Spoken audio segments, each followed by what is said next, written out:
leadership is as a skill, and what are the elements in creating that skill. And that, it's a big task, and all our business owners go through that themselves. And no matter how big or small your business, leadership is still quite important there. I always say there's a huge difference between a manager and a leader. Hello and welcome to Trillions. I'm your host, Alyse Grace, and today I'm chatting with Brian White, third generation leader and joint chairman of the privately owned Ray White Group. Founded in 1902, Ray White is the largest real estate franchise group in Australasia, with over 1,000 offices, employing over 13,000 people and an annual turnover in excess of $39 billion. On this episode, Brian emphasizes the importance of having a strong why and shares some valuable advice to all business people. I do apologize for the audio on this one. Bear with me while I work out a solution for these remote interviews. This episode is sponsored by Xenox Diamonds. They're offering you a free upgrade to platinum with any engagement or wedding ring purchase. Find them on Queen Street in Brisbane or order online. Find out more in the description. Brian White, the chairman of Ray White, thank you very much for joining me on the podcast today. Pleasure to be here, Alyse. So Ray White, it all started back in 1902. Brian, can you give us a quick background about the history, about your grandfather and how it all began for him and why he started a real estate company? Well, we trace our forebears right back to the first fleet, and eventually Ray White was born, and he was born in Hobart. The family had moved to Hobart, or generations, descendants had moved to Hobart. And his father had a brother in Thargomindah in Western Queensland who had a general store, and he was unwell and asked Ray's father, who was, of course, living in Hobart, would he come and look after the store. So you can imagine the journey from Hobart to Sydney on a sailing boat, and then overland by Cobb and Co, the family. 4 kids and parents, and to help this brother out of Western Thargomindah and get there and find out the business really wasn't worth looking after anyway.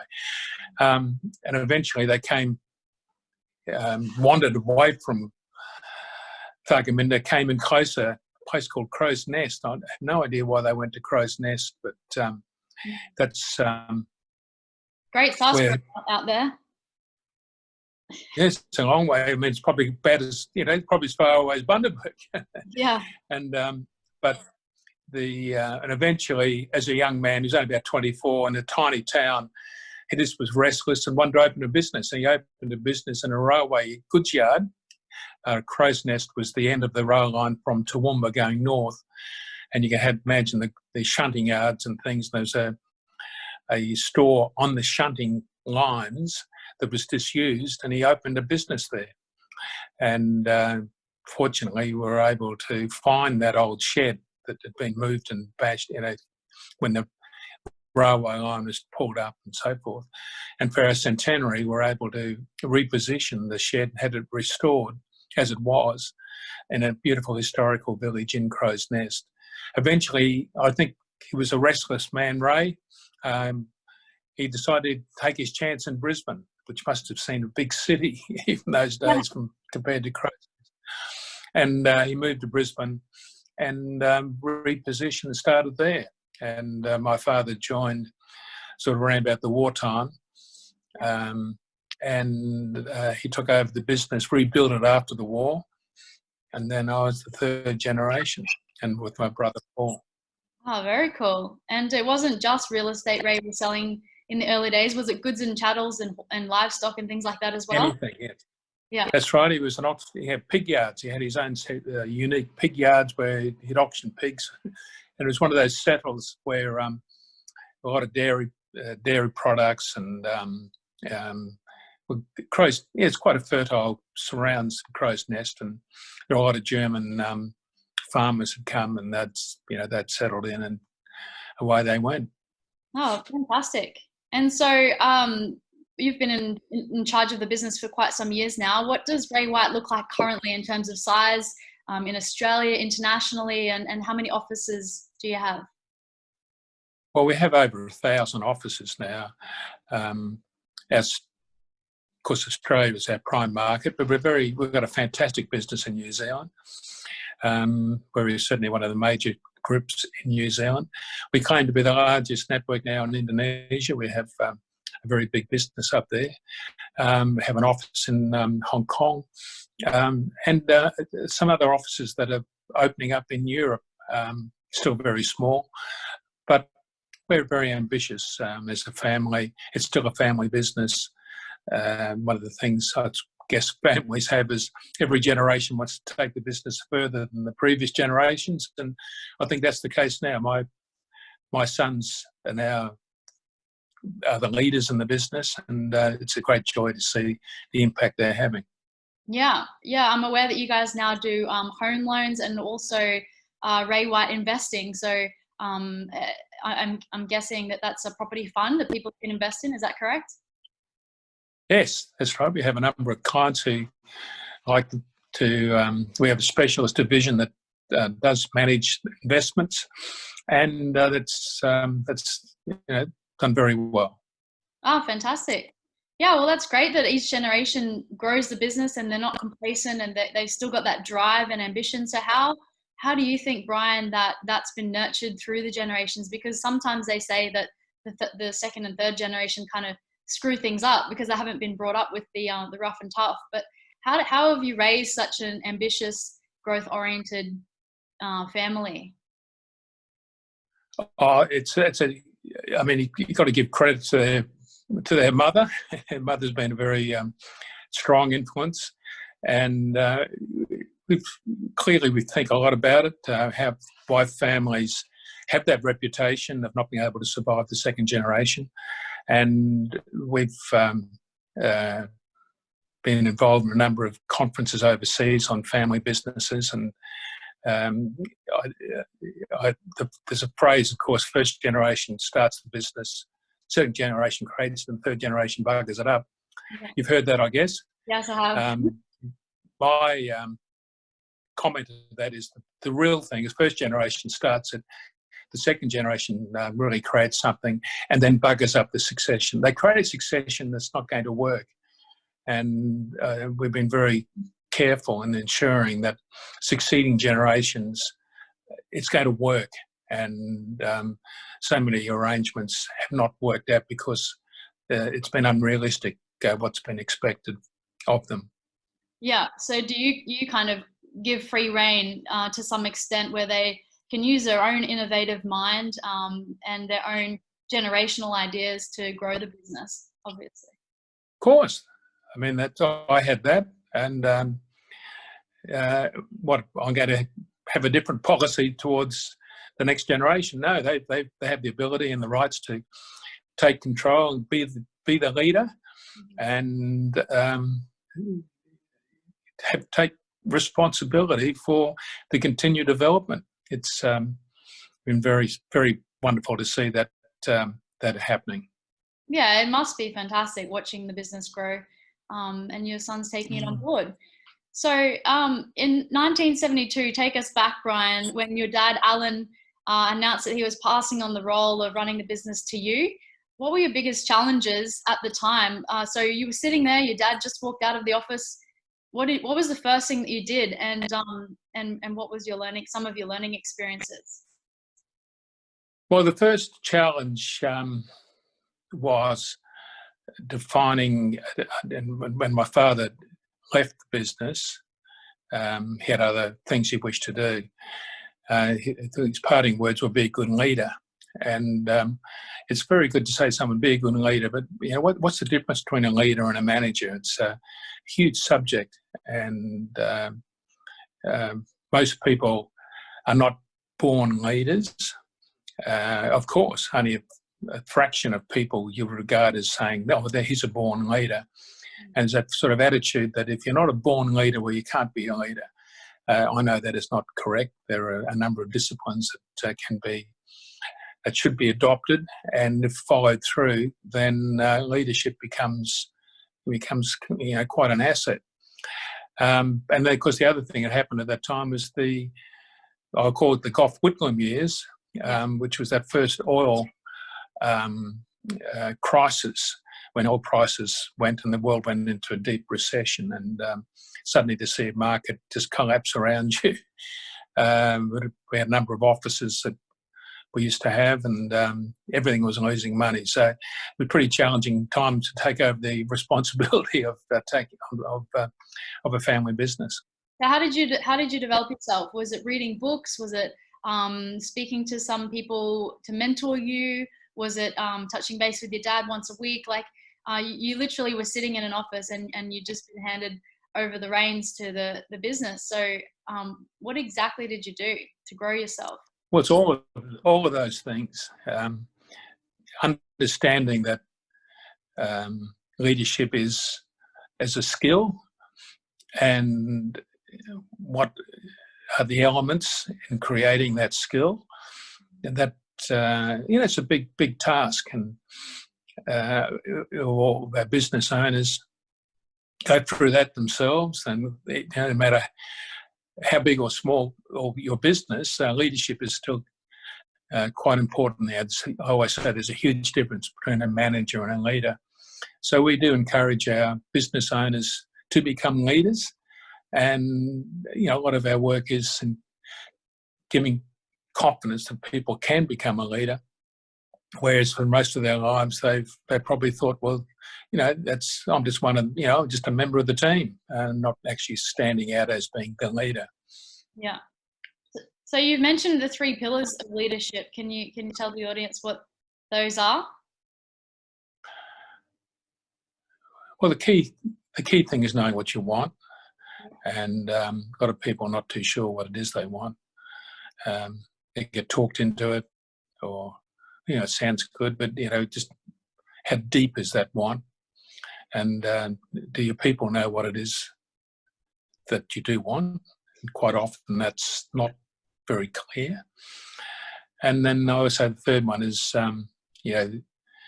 making sure that all works, and there's a consistency. I always say there's no holiday in leadership. You can't be a leader during the week and then a non-leader on the weekend, so to speak. Sure. So you're always on show as a leader. So it's important to lead by example wherever you go, whenever you go. How is that possible? If you're still going to live your life, is it by living by the Warren Buffett saying that everything you judge about what you're about to do, think about, would you be proud if it was to be on the front page of a nationally published newspaper? How do you think like a leader? I mean, you've still got to live your life and enjoy time with family. So how do you get that balance? Well, that all works nicely. I think I don't see the frictions and all of that. You create a good business. You want to have a good life. You want to be able to do some things that give some breadth to your life, and so that's not contradiction to leadership. Sometimes people think, oh, if I'm a leader, it means I can't do anything else. No, it's not. I don't accept that. Yeah. Okay, cool. So bit of a diversion in conversation, but what's been one of the Ray White Company's biggest challenges? You mentioned before the Gough Whitlam times when you took over the business. I mean, you personally were responsible for a lot of the franchising of Ray White. What's been some major challenges, and what have you learnt from those?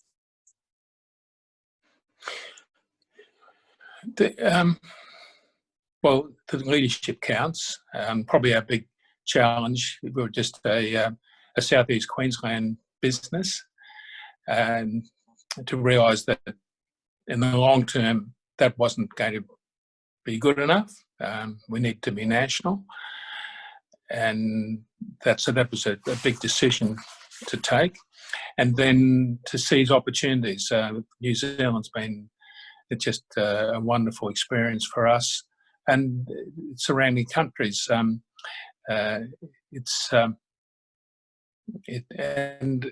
providing other services. You mentioned the loan market, which is a family initiative, and that's bringing a lot of benefit to many people that a number of whom are clients of Ray White, but a huge number are not. It's a very broad service, and very broad range of people who relate to loan market. Yeah, definitely. I can understand how expanding internationally would be challenging. Speaking of international, I'm aware that you go and spend time at Harvard. Is that something you still do? And why do you take yourself all the way to the US yearly to learn from Harvard?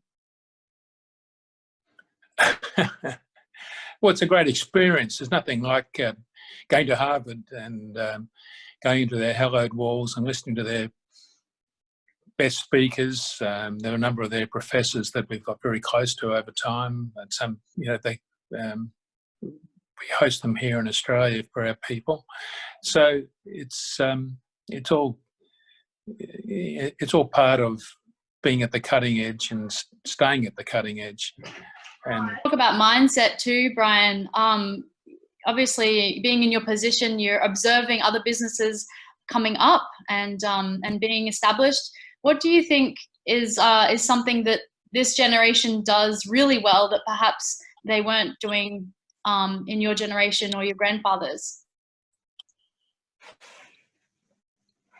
A lot of the time, people are quick to criticize the new generations, but what's some things that you think that we're doing that's great? Oh, well, you're a masters of all these new breakthrough technologies, and how sensational are some of the things that you're doing. My generation, the generation before, all that did not exist. It was just not. It's a miracle when you actually keep hearing so much of what is now possible to do, and for them to master the new technologies and skills, and preserve some of the key values that have worked and has been shown to be important is wonderful to see. Wonderful to see them achieving that. Oh, great! That's great news. So the audience can keep going with all their technological utilization, and that's well. It's blending all of that, and with the personal issues. We're still running companies comprising of people, and understanding their needs and so forth. It's a great blend when you achieve that. Yeah. So do you think that it's still obviously possible to lead people through technology and utilize it to make systems more efficient? What's something that you think that this generation could improve on and do a lot better? Something that's been lost through the years. Oh, I don't. That's a great question. I haven't. I think the current generation is pretty astonishing. Yeah. Astonishing. What about entrepreneurs and people who live? For me, for example, Brian, it's a wonderful age to be living through. We've got so many different options of things to do and businesses we can build with resources at our fingertips, answers to questions on YouTube, Google, literally information on how to do anything is available. But sometimes people feel overwhelmed for choice. What's your advice to those entrepreneurs who are a little bit distracted? They're trying to chase two rabbits, or they don't know which path to choose for life. What's your advice to them? Oh, gosh, what questions, Ed. I mean, I understand the challenges that this brings and how the decisions that have to be taken, where that was not an issue in my time. So, it is a big challenge for them, and it's fantastic when you see them being able to blend all that together. It really is. Yeah.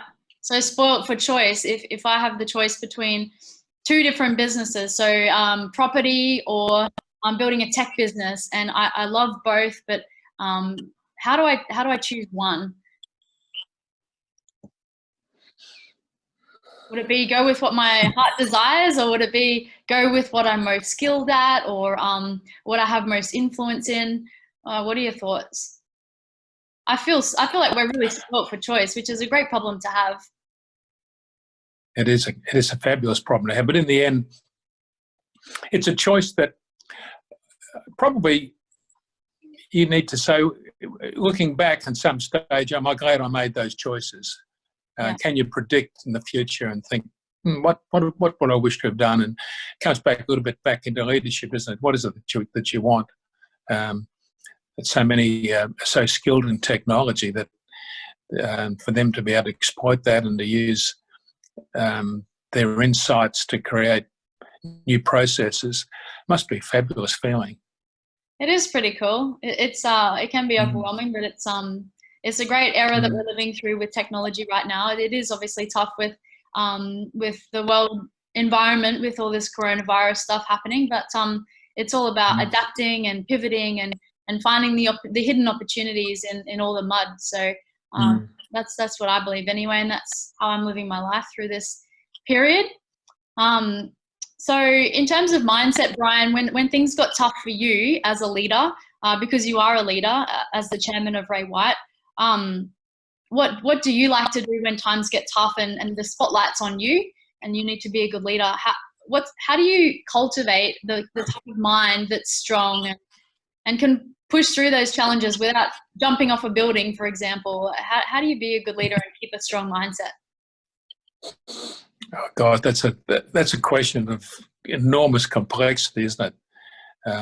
I suppose when you go through your tough times, it's a test of just how much you really want to succeed. And I've been blessed, of course, in knowing my grandfather, knowing where the company started, knowing how brilliant my father was, and his love for the business and the people. So I've been blessed. It's not something that I could ever be interested in doing anything else. So you go by personal experiences without becoming an expert. And for me,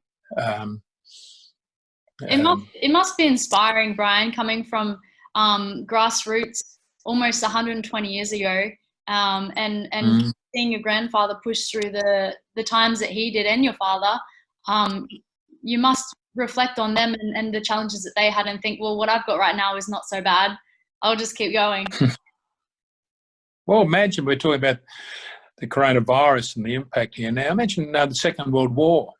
Here is a business that was still relatively new. It'd been through the Great Depression. It brought his business to Brisbane, and then the Great Depression and so forth. Then suddenly the Second World War. Imagine what would be happening to business in Australia now if there was a war declared between, say, Australia and I don't know, China or it was against Japan. Yeah. Everything stops. Your people go off marching to war. The market. I keep wondering how all those years in the Second World War, what it did to businesses. Yeah. And to some degree, this is something that's similar. It won't be any. It's not going to go on for 6 years or so as it did before. Yeah. You could almost say that how we've got it now is nowhere near as bad. I mean, there's no bombs going off, which is great. Infrastructure's not being ruined. We're just being told to stay indoors. And, there's some limitations which we may not like, but they're only temporary. So that's a great way of looking at it, comparing to something that's worse, for sure. All right, and legacy, Brian. What's your legacy? What do you want the world to think of you once you're gone, and the business that you've taken on board and grown? Well, my legacy is my family, and that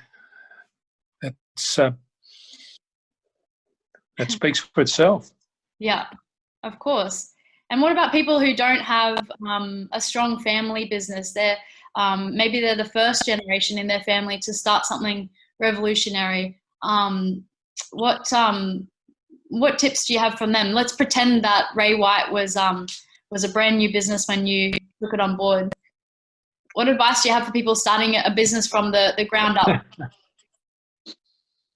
Well, it's the same as for a lot of our new business owners. They've started a new business, and they have an opportunity to create something that brings value to their communities, brings value to the people that work for them, and gives them a sense of achievement. And it's it's pretty special opportunity to feel that you can actually go out and say, look what I have created, and look at the reputation I've achieved, and that's achieved by the fact that the community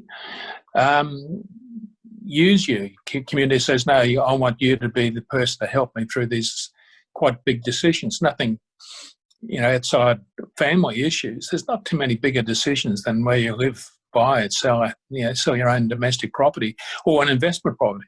And that's so. It's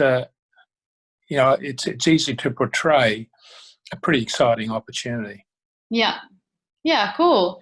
And just a couple more questions. What do you love about property? Obviously, there's many different things we can invest in. There's stocks, bonds, ETFs. There's property portfolios. There's all different types of things we can invest in. Why do you love property? Well, I love property because that's the business my father and grandfather was in, and sort of growing up into that is, it was pretty natural. But it's I love it because there's such big decisions. I love the thought that we've been able to facilitate and make it easier for people to either buy property and have it properly financed and so forth. It's very satisfying. It's a very satisfying, not just because, you love homes or houses, but just from the fact how it works in with people. And that, the joy, when someone buys a property, say at auction, the joy that crabs, people, champagne, let's drink, let's toast to the success and toast to our future. We're going to be living here. My God, just think our family will thrive in this particular home we bought. So it's a mixture of all that. Yeah.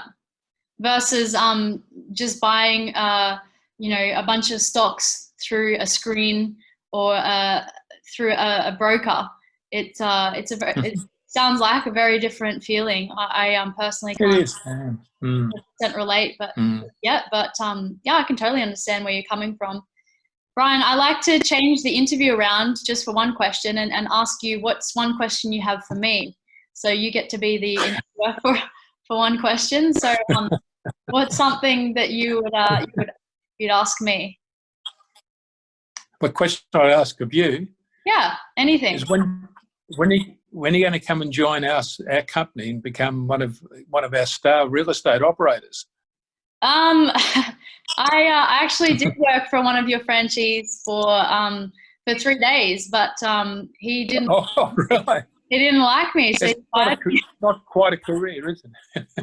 I got my real estate certificate, Brian, and I was dead set on becoming one of Queensland, if not Australia's, top agents. And I sought out one of your best franchisees and agents, and I hunted him down and I hassled him until he hired me, but it didn't work out. But you can know that I've worked for Ray White for a period of days. I think it's a great company. I love working for companies with history. Like I said to you before the interview, my great-grandfather was in property and horse and dog racing in Brisbane. And then my grandfather worked for Chandler's and as a salesman and built his own business, Retrovision, after that. So I've come from a steady sales background, and I'm very proud of that. And I've worked in sales successfully myself, and now it's my mission to build a business that impacts many thousands of people all around the world as well. So It looks like I'll be doing it on my own, Brian. I won't be doing it for you guys. I'm sorry. That's a shame. But that is lovely of you to ask. Mm. Mm. All right. Well, is there anything else important that you think that an audience of business people, male and female, and entrepreneurs should know from you? Oh, there's some. I mean, you talk about sort of broad questions. I love sort of relating to people on their individual issues. I mean, every person's different. Everyone has got, you know, different ambitions and different elements that are influencing them. And it's never to forget that when you're talking to, you are talking to individuals, and fully respecting that is just so important. Yeah. Everybody deserves love, and everybody deserves to be spoken to with respect. And is that what you're inferring? Precisely. No, I think that's fantastic advice. Thank you, Brian, to remind us all that we're all human beings on this planet, just trying to make a living and get by and do something great within our own abilities. So, yeah, I really thank you for your time, Brian, and coming on to the Trillions podcast. I hope the audience, you've got a lot of value from this. And I'll pop Brian's details. Are you on social media at all, Brian, or not really? Yeah, sure. If the audience wanted to get in contact with you, how could they do that? Somebody wants to start a franchise or work for Ray White, how can they go about doing that? Well, probably best by email is probably ideal. Okay, no worries. Well, I'll pop those details in the description below. But yeah, Brian, thank you again for coming. What was that? I'm not going to give up on the thought of you coming into our organisation, becoming a star. Okay. Well, I'm open to opportunities always, so we can discuss that after the podcast. All right. Thank you, Brian, again for your time. I really appreciate it. Beautiful. Cheers.